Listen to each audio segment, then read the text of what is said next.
But, obviously, the state of the world, which equity prices depend on, is completely in flux and has been radically changed. Most investors think for the worse. That's why prices are down.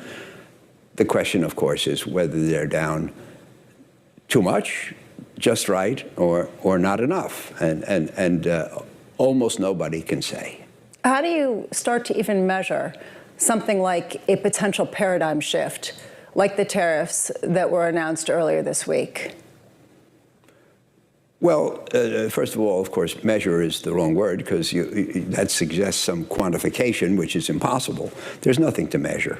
But how do you gauge? How do you think about the changes? And, this is the biggest change in the environment that I've seen probably in my career. We've gone from free trade or world trade and globalization to this system which implies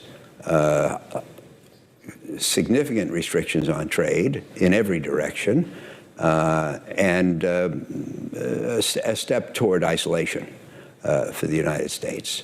I believe that the last 80 years since World War II have been the best economic period in the history of mankind, and one of the major reasons was the growth of trade. And I think that we have truly had a rising tide that lifted all boats, and trade was a big part of that. And everybody in the audience should understand the role of trade. Every country, for example, does some things better and worse. And worldwide welfare is maximized when every country does the things it does best and cheapest, and then sells them to the countries that need them, which do other things and sell them to other people. That's how trade works. And, well, I don't know if it's politically correct, but the good news is that the Italians make the pasta and the Swiss make the watches. But if we stop world trade and the Swiss have to make their own pasta and the Italians have to make their own watches, the world will probably be, well, maybe arguably people in both countries will be a little worse off. That's what we're talking about here. And we should not underestimate the benefits that we've gotten from globalization. And among other things, there was a 25-year period, which I cited in one of my memos 10 years ago, in which the cost of durables in the U.S. went down by 40% in inflation-adjusted terms. That kept a lid on inflation here. It made goods available cheaply to all Americans. If we don't have world trade, we don't have that benefit. And, the tariffs are designed to encourage production at home. But who could imagine that most things produced in the United States will be as cheap as they are coming from abroad? In other words, things will cost more. If that's the case, does that mean that you see the inflationary regime as being something that is more persistent, or a reversal of what we saw, the disinflation of the globalization? Well, I think so. There were financial benefits from globalization, including keeping a lid on inflation. And, if we hadn't bought our TV sets and appliances from abroad in that 25-year period at declining prices, what would inflation have been? And the answer is considerably more. Maybe not 2, but maybe 3, 4, 5. And so, tariffs are an increased cost. Somebody has to pay them. And, most people think the consumer will pay them. There's some possibility that the importer or the exporter will pay them, or the government of the exporting country. But it's an increased cost, the proceeds from which will go to the government. And, will society be better off as a result? When you're measuring how to decide the risk and reward of given asset classes in this type of environment that could go in a multitude of different ways, how do you understand where there's value, what a return is that would justify a risk at a time when, potentially you could get 7%, 8%, 9% with credit. With stocks, they have delivered more than 10% for the past number of decades. But going forward? I want to respond first to your last sentence. Stocks have delivered an average of 10% a year for the last 100 years, but not when the PE ratio was 19. And the PE ratio today is probably 19. The average return has been 16. So we can say that when the PE ratio averages 16, the return average is 10. But when the PE ratio is 19, my guess is, if you look at history, if you bought the S&P when the PE ratio was 19, historically you probably made, let's say, 1 to 6% a year, or 2 to 7% a year, something like that, but certainly not 10. And so, what you pay matters, and the price of the S&P is elevated relative to historic levels, so you shouldn't expect historic returns.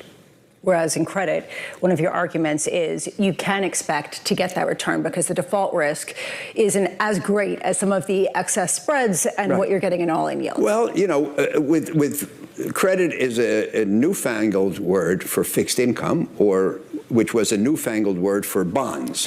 In 1978, I was moved at Citibank from the equities department to the bond department. Nobody talked about fixed income or credit. But with debt, or bonds, or fixed income, or credit, what you see is what you get. You can read on the piece of paper what the promised return is, and then the only thing you have to wonder about is, will I get it? That is to say, will the issuer default, or will they keep their promises? And by the way, they promise you interest, they promise you to pay your money back at the end, and if they don't keep the promise, they lose the company. So they have a lot of incentives to pay. I've been in non-investment grade credit for 47 years, and in our experience, roughly 99% of our issuers have paid as promised. You've thrived during your almost 5-decade career, during times of dislocation. Is this a time of dislocation to play or not to? Well, it's a time of dislocation. Everybody has to judge for themselves whether the reduction in asset prices so far is right, inadequate, or excessive. If it's excessive, you should jump in with both feet. If it's inadequate, you should wait until things adjust further. And it's impossible to make that judgment qualitatively. You used the word measure before. I pushed back a little bit. There's no place you can look. There's no analysis you can do to determine whether today's asset prices are right for the environment ahead. Now, there never is. It's always conjecture. It's always guesswork. That's, in theory, why the greatest investors are great, because they make those judgments better than most people. It's excessively hard today because today we have no idea what the future is going to be. Normally, we think we know what's going to happen in the future. We normally assume the future will look mostly like the past. We extrapolate, and usually it works because the world doesn't change that much. But the world economy and the world order beyond economy, meaning geopolitics and international relationships, has been shook up like a snow globe by the events of the last days, and nobody knows what it's going to look like. Nobody knows. I dare say, if you tell me that what our rules will be 6 months from now, I'll bet you're wrong. This is in flux. And if you think it's in flux, then by definition, you don't know what the future holds. And then even if you know what our country's going to do, and it's going to be that way 6 months from now, we don't know what other countries are going to do, what the ramifications will be. And so, I always inveigh against forecasting. I don't believe in macro forecasting, my own or other people's. And we know much less today than usual. Now, people who like to run their lives according to forecasts. They say, well, this is going to happen in the future, so I'm going to do this, and this is going to happen in the future, so I'm going to do that. What you really need, if you like to work with forecasts, is you need two things. Not just a forecast. You need the forecast, but you need an estimate of the probability that your forecast is correct. And today, whatever your forecast may be, you have to say, the probability that I'm right is lower than ever, because the probability that we know what the future is going to look like is lower than ever. And that's how I feel. Is this a time to be fearful or greedy?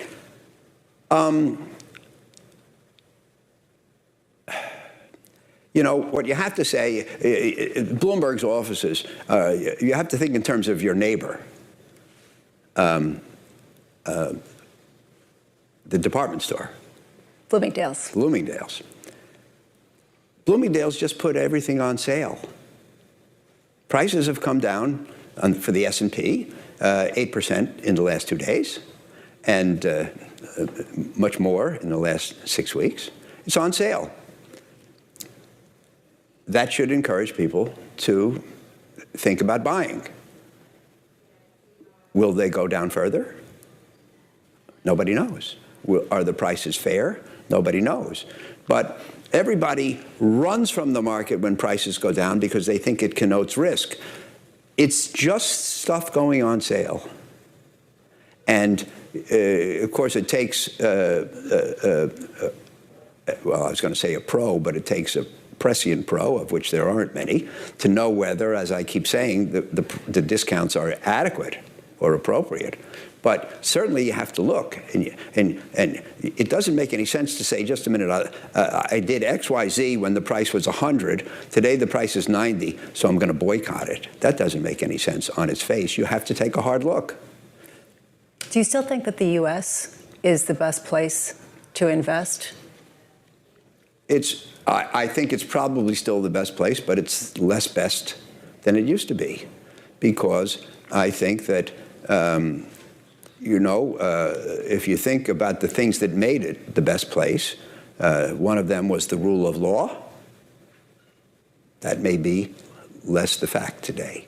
One of them was the predictability of outcomes. That may be less today.